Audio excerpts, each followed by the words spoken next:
नमस्कार, city post live में आपका स्वागत है। मैं हूं अनुराग। मुकेश सहनी ने मुलाकात कर ली है जीतन राम मांझी से। जी हां, 1 घंटे तक लंबी बातचीत हुई है बंद कमरे में, और जब बंद कमरे से बाहर निकले मुकेश सहनी तो उनके सुर बदले बदले नजर आए।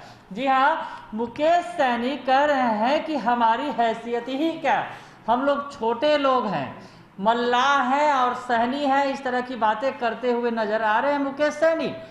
क्या बात है, अचानक से सुर बदल गए। जिस तरह से मीडिया के सामने चीख चीख कर बोल रहे थे मुकेश सहनी, जिस तरह से यूपी में उनके साथ जो कुछ हुआ, योगी की सरकार ने उनके साथ जो कुछ किया, उसके बाद काफ़ी गुस्से में थे।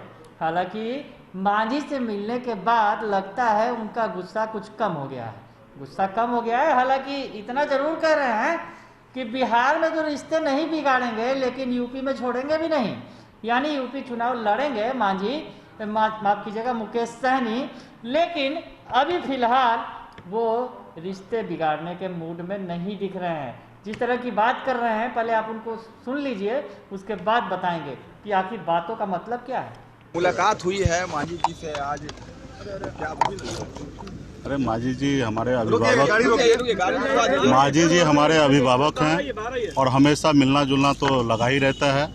और विशेष तौर पे आज आए, कल जो प्रक्रिया हुआ खास करके बनारस में, उसके लिए मांझी जी ने भी निश्चित तौर पे उन्होंने धन्यवाद मैंने देने के लिए आया हूँ कि उन्होंने अपना स्टैंड क्लियर किया था। तो यही सब है, और अभिभावक है, चाय पीने के लिए आए हैं, बस यही है। और विशेष चाय चल रहा है, वो तो चाय पानी सब खाना पीना तो ऐसे चलते रहेगा ना। अब छोटा आदमी के साथ नहीं रहेगा तो बड़ा आदमी के पास हम लोग का कौन सा जगह मिलने वाला है, और बड़ा आदमी के पीछे कहाँ भवाने वाले। तो हम लोग बड़ा आदमी कौन है? नहीं बीजेपी या जेडीयू की बात नहीं है। हम लोग छोटे आदमी हैं, मलाह हैं, इधर मुसहर हैं, तो हम लोगों का संबंध तो घर जैसा है, तो मिलना जुलना ऐसे रहता है। हम लोग को कौन बड़ा आदमी पूछने वाला है। तो हम लोग अपना हैसियत में रहकर अपने लोगों के बीच में हमेशा रहते हैं, आते हैं जाते हैं, तो यही सब चलते रहेगा और हमेशा चलेगा। और हमारे एनडीए के घटक दल है, तो हम लोग छोटा पार्टी है, तो छोटा पार्टी के साथ भी उसी हिसाब से रिश्ता हम लोगों का कायम रहे, और आगे हम लोग बढ़ेंगे। बिहार का विकास को लेके काम करते रहेंगे। मुख्यमंत्री जी के नेतृत्व में बिहार में जो सरकार चल रहा है उस पर हम लोग काम करते रहेंगे। धन्यवाद। बीजेपी से नाराजगी है क्या कोई? नहीं, कोई बीजेपी से उत्तर प्रदेश में देखा जाएगा, वहाँ लड़ेंगे। ठीक है, वहाँ लड़ेंगे। हाँ, वहाँ सरकार लड़ेगा ना, पार्टी लड़ेगा। ठीक है। तो सुन लिया आपने कि मुकेश सहनी जो मांझी से मुलाकात करने के बाद निकले हैं तो क्या कुछ कह रहे हैं। उनका कहना है कि एनडीए की सरकार है चलेगी, हम उसके छोटे सहयोगी हैं, हमारी जो हैसियत है और हमारे अभिभावक हैं जीतन राम मांझी जी, इसलिए मैं उनसे मिलने आया। दरअसल जब भी मुकेश सहनी मांझी से मिलने पहुंचते हैं, या फिर मांझी मुकेश सहनी के घर भी गए थे पिछले दिनों, तो जब इन दोनों नेताओं की मुलाकात होती है तो बिहार की सियासत में उथल पुथल थोड़ा होने जरूर लगती है, चर्चा जरूर होने लगती है। पिछले दिनों कुछ ही दिन पहले ही दोनों मिले थे तो चर्चा का विषय हो गया था, और इस बार तो लाजमी है क्योंकि मुकेश सहनी गुस्से में है, बीजेपी के खिलाफ उनका गुस्सा है। बीजेपी के खिलाफ जिस तरह से उन्होंने बहुत सारी बातें कही, यूपी के सीएम योगी आदित्यनाथ के बारे में भी उन्होंने बहुत सारा कहा, यहाँ तक कि अपना गुस्सा उन्होंने केंद्र सरकार तक जाहिर किया, पीएम मोदी तक को कह डाला। पीएम मोदी को कह दिया कि आप सबका साथ, सबका विकास और सबका विश्वास लेकर साथ चलने वाले हैं, लेकिन आपकी बात को योगी आदित्यनाथ नहीं मान रहे हैं।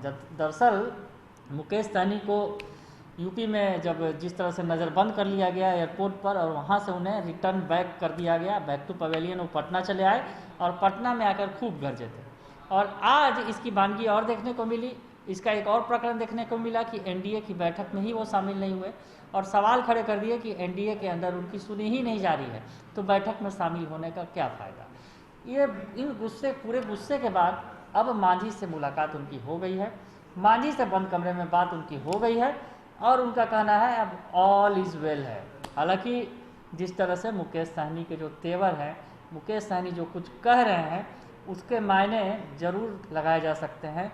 खुद को बता रहे हैं कि हम लोग छोटी हैसियत वाले हैं, छोटी हैसियत वाली पार्टी है, और जिस तरह से हम मांझी और मल्लाह इस तरह की बातें करते हुए दिख रहे हैं, तो कहीं ना कहीं मुकेश सहनी के अंदर गुस्सा अभी बरकरार है, ख़त्म नहीं हुआ है बीजेपी के खिलाफ। हालांकि फिलहाल अभी वो मूड में है, सुलह करने के मूड में, लेकिन यूपी में ज़रूर बताएंगे बीजेपी को, ये कहना है उनका। और अब आगे देखते हैं कि किस तरह से मुकेश सहनी जो पहले आंखें दिखाते हैं, उसके बाद उनके तेवर बदल जाते हैं। फिर कुछ ऐसा ही हुआ है आज।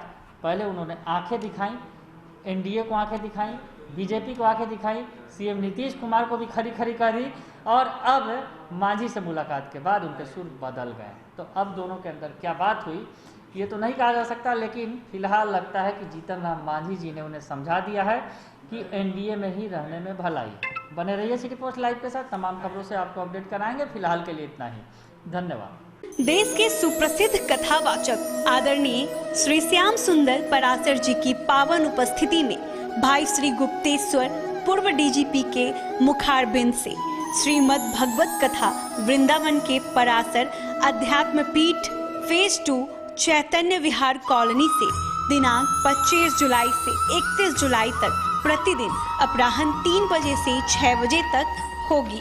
सीधा प्रसारण सिटी पोस्ट अध्यात्म और city post live YouTube channel पर।